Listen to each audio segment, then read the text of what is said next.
നമ്മ ഇവിടെ ഒരു 150 മീൻ വാങ്ങിയാൽ അതിൽ പകുതി പൂച്ച തിന്നും, പകുതി മനുഷ്യൻ തിന്നും.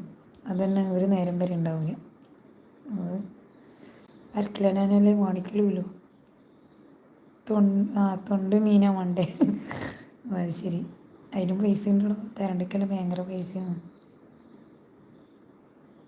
എൻ്റെ മക്കൾക്ക് മീൻ എന്ന് പറഞ്ഞ സാധനം വേണ്ട.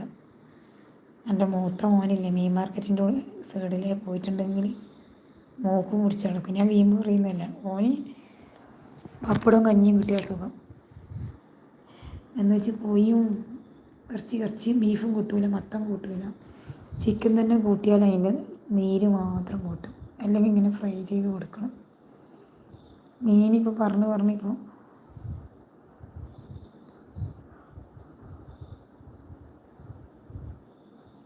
ചെമ്മീൻ കൂട്ടാൻ തുടങ്ങി.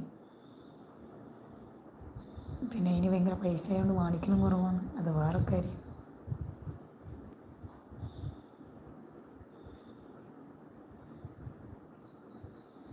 തോട്ട് മീനാണ് ഞാൻ വിചാരിച്ച തൊട്ട് മീനാണ് വേണ്ടതെന്ന്.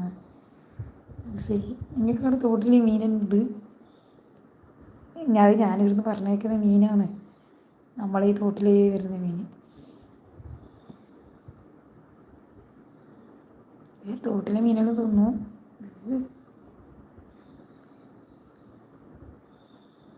പിന്നെ കഴിഞ്ഞ കൊല്ലത്ത് മഴക്കല്ല, അതിന് മുമ്പത്തെ എൻ്റെ മോനെന്തറും പിന്നെ മൂത്ത മോനെന്തറും 4 വയസ്സാണ്. മറ്റു വലിയ സമയത്ത് ചെറിയ കുഞ്ഞ് തോടുണ്ട്, ഒരാൾക്ക് നടക്കേണ്ട അത്രയും സ്പേസിൽ. എന്നിട്ട് ആടുന്ന് പിന്നെ തോട്ടിലിങ്ങനെ വെള്ളം നോക്കിക്കൊണ്ട് നിൽക്കുന്ന സമയത്ത് എൻ്റെ കുഞ്ഞെന്താക്കി, എന്തോ സാധനം ഈ കല്ലിൻ്റെ ഇടയ്ക്കേ പോകുന്നുണ്ട്. പാമ്പെന്ന് ചോദിച്ചിട്ട് യോനുണ്ട് പറയുന്നത്, യോനെന്താ സംസാരം അത്ര പുറകിലുണ്ടാവും. മീൻ എന്ന് പറഞ്ഞിട്ട് കൂക്കിക്കൊണ്ട് വന്ന് എനിക്ക് കാണുമ്പോഴേ പേടി. അവസാനം എൻ്റെ ഉമ്മാവും മൂത്തമ്മ എല്ലാവരും കൂടി ഇളക്കിയിട്ടാവും വലിയ പാമ്പിനെ പോലത്തെ ആ മുഷി പോലത്തെ മീൻ. റബ്ബേ, അതിനുണ്ട കൈമ കിട്ടുന്നു വേതി പോയിന്ന് കൈമെന്ന്. അവസാനം അത് നിന്നിട്ട് കറി, അതിൻ്റെ തോല് പൊളിക്കണം. ഒന്നും കാണുന്നില്ല. ഇപ്പം വീഡിയോ ഓണാക്കിയിട്ടില്ലല്ലോ കേട്ടോ. ജലദോഷം പിടിച്ചു പോകാൻ നിൽക്കുന്നുണ്ട്. ജലദോഷം പിടിച്ച് മഴച്ചാറ് കൊണ്ടിന്. എന്നിട്ടെന്താക്കി, അതിൽ നിന്ന് ഒരു കഷ്ണം ഈ പൂച്ച കൊണ്ടുപോയി. ആ പൂച്ചനെ കാണുമ്പോഴെല്ലാം എൻ്റെ മോൻ പറയും നമ്മളെ മീൻ കൊണ്ടുപോയ പൂച്ചയാണ്. കാണുമ്പോൾ എനിക്ക് കലർത്തെറിയും. മല്ലുമാസ് എവിടെയാണ്, ഇവിടെ എന്താണ് ചെയ്യുന്നത്?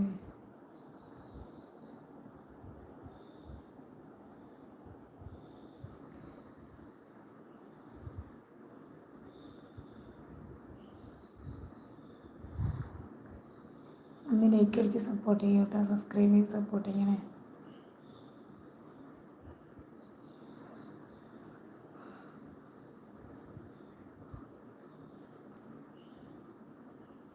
അന്ന് മുതലാണ് എൻ്റെ മോന് പൂച്ച ശത്രുവായത്.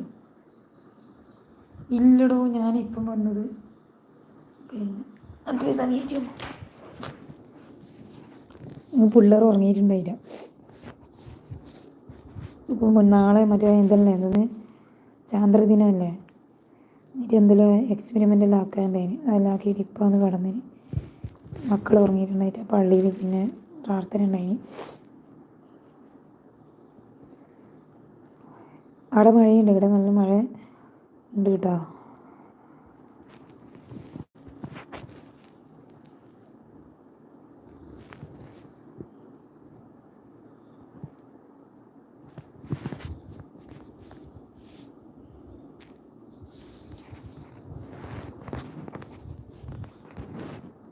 പന്ത്രണ്ട് 5 മറ്റാണ്. ഞാനിപ്പോൾ ഓഫാക്കും കേട്ടോ, 12:00.